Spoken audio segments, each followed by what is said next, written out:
নমস্কার, আপনাদের সবাইকে জানাচ্ছি আর একটা সুন্দর ব্লগে। ঠিক আছে, তো দেখুন আজকে সকালবেলা, আজকে ছিল সোমবার দিন সকালে। তো আমি ছাদে এসেছিলাম সকালবেলায়। প্রতিদিনই আমি ছাদে আসি, এসে ফুল তুলি। তো আজকে দিনটা খুব স্পেশাল ছিল। আজকে পুরো গাছ ভর্তি পুরো ফুল হয়েছে, যে কারণে আমি ভাবলাম যে আপনাদের সাথে না দেখিয়ে আর পারলামই না, যে কারণে আমি কিন্তু ভিডিওটা করলাম। তো প্রথমেই দেখাচ্ছিলাম যে দেখুন আমাদের লক্ষ্মী জবা, তারপর হলো এটা হচ্ছে চন্দন জবা। আমি তো চন্দন জবাই বলে থাকি, আপনারা কে কী বলেন আমাকে কমেন্টে লিখে জানাতে পারেন। এরপর দেখুন একটা লাল জবা, এই জবাটা কিন্তু একটু শুকিয়ে গেছিলো রোদের তাপে। আর এটা একদম ছোট্ট ছোট্ট হচ্ছে অরেঞ্জ কালারের জবা। আর আমার মোটামুটি অনেক জবার কালেকশন আছে, আমার অনেক ভালো লাগে জবা গাছ রাখতে বাড়িতে। তো দেখুন এরপর হচ্ছে গিয়ে আমার নয়নতারা, এখানেও আমি নয়নতারা অনেক অনেক কালারের নয়নতারা আমি রাখার চেষ্টা করেছি। তো মোটামুটি আমার সব গাছেই এখন ফুল ফোটে। আর কালারের বলতে গেলে আমার কাছে আছে গোলাপি কালার, এই যে দেখুন এটা লালের মধ্যে হচ্ছে সাদা রয়েছে, সাদা আছে শুধু, তারপর হচ্ছে সাদার মধ্যে হলুদ আছে। সমস্ত কালারই মোটামুটি আমি যত কটা আমার চোখে পড়েছে নার্সারিতে গেলে নতুন নতুন, না এই যে ধরুন এই নয়নতারা আমি দেখলেই কিনে নিই, কারণ আমার খুব ভালো লাগে নয়নতারা ফুল, কারণ এটা 12 মাস ফোটে এই নয়নতারাটা। আর এটা তো আপনারা জানেন এটা হলো দেশি নয়নতারা।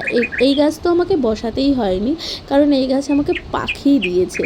কারণ প্রতিদিন ছাদের ওপরে পাখি থাকে, আর পাখি বীজ এনে এনে ফেলে। আর একটা থেকে দুটো, দুটো থেকে তিনটে, এই করে করে আমার এই গাছ পুরো ভর্তি হয়ে গেছে।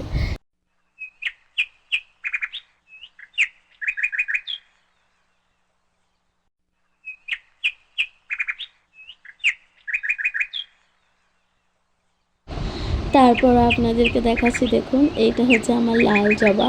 লাল, এটা হচ্ছে থোকা জবা। ঠিক আছে, থোকা বলতে এটা কিন্তু ওরকম টাইপের থোকা নয়, এটা লালের মধ্যে মাথায় একটু করে ফুল থাকে।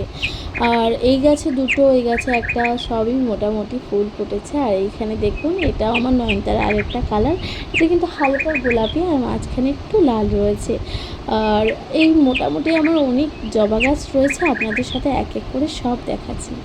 তো আজকে দেখুন এই গাছটায় আমার অনেক কটা ফুল হয়েছে। আর এগুলোকে আমি বলি পাণ্ডব জবা। ঠিক আছে, এই গাছ, এই যে জবাগুলো না, এগুলো এত বড় বড় হয়, যে কারণে আমার অনেক বেশি ভালো লাগে। আর এই জবা একটাই মানে অনেক বড় সাইজের হয়। আর এটা কিন্তু দেশি জবা, এটা কিন্তু আমি কলমের যে গাছ ওই গাছ না, এটা এমনি নর্মালি গাছ। এটা তো এই গাছটা কিন্তু আমি আমার বাবার বাড়ি থেকে নিয়ে এসে লাগিয়েছিলাম। আর গাছটা সত্যি খুব সুন্দর, ডাল নিয়ে এসে লাগিয়েছিলাম। তো গাছটা হয়েও গেছে, এখন অনেক ফুল দেয়। এরপর এই মানে আমার আজকে ছাদে এসে পুরো মনটা ভরে গেছে। তো ঠাকুরের জন্য ফুল তুলতে কার না ভালো লাগে, ঠিক আছে, সবারই ভালো লাগে যে গাছ ভর্তি ফুল হবে, দেখতে ভালো লাগবে, ঠাকুরের সেবায় দেয়া যাবে, সেগুলো অনেক বেশি ভালো লাগে। তো তারপর দেখাচ্ছে, দেখুন এটা আমাদের কিন্তু করবী ফুল। এটা করবী হচ্ছে যেটা হয় না গোলাপি যে থোকা টাইপের যে জবা, ওই করবীটা, ওই মানে ওইটা। তো এখান থেকে আমি বেশি ফুল তুলি না, অল্প অল্প তুলি, অল্প রেখে দিই, কারণ গাছে ফুল থাকলে দেখতেও সুন্দর লাগে, যে কারণে আমি সব তুলি না। তারপরে আকন্দ আছে। আর এরপর দেখাচ্ছি, দেখুন এরপর হচ্ছে কি আমার গোলাপি জবা। এই গাছটা অনেক দিন পর একটু ফুল আসছে, কারণ এই গরমকালের সময় এই গাছে একটু একটু ফুল আসবে। গরমটা চলে গেলে আর সেরকমভাবে ফুল হয় না গাছগুলোতে। আবার আবার গরমের অপেক্ষা করতে হয়, কারণ গরমের সময়ই ফুলের গাছ। তো তারপর দেখুন আমার এই গোলাপি জবার গাছটার কাছে এসে তো আমার মনটা পুরো ভরে গেছে, এত ফুল হয়েছে না আজকে, এত ফুল হয়েছে আমার দেখেই পুরো মনটা পুরো ভরে গেছে। আর এই গাছগুলোর পেছনে প্রচুর যত্ন করতে হয়, প্রচুর যত্ন করতে হয়, নিজের একদম ছোট বাচ্চাদের মতন করে ওদেরকে মানে যত্ন না করলে ওরা কিন্তু ফুল দেয়ই না। কারণ জবা গাছ বলুন আর অন্যান্য গাছ বলুন, জবা গাছে একটু বেশি করে ফাঙ্গাসটা আসে, এটার একটু সমস্যা থাকে। তো সে কারণে অনেক ট্রিটমেন্ট করতে হয়। আর তো দেখুন এই হলো আমার আজকে ফুল। আর এরপর আমি দুটো হচ্ছে এখানে বেলপাতা তুলে নেবো, কারণ বেলপাতা ছাড়া তো আমার পুজোই হয় না, বেলপাতা আমার প্রতিদিন লাগে, বেলপাতা ছাড়া পুজো আমার হয় না।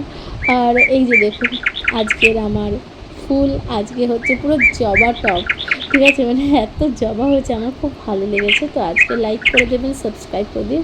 তো ভিডিওটা আপনাদের কেমন লেগেছে অবশ্যই কিন্তু লিখে জানাতে ভুলবেন না, কমেন্ট করে।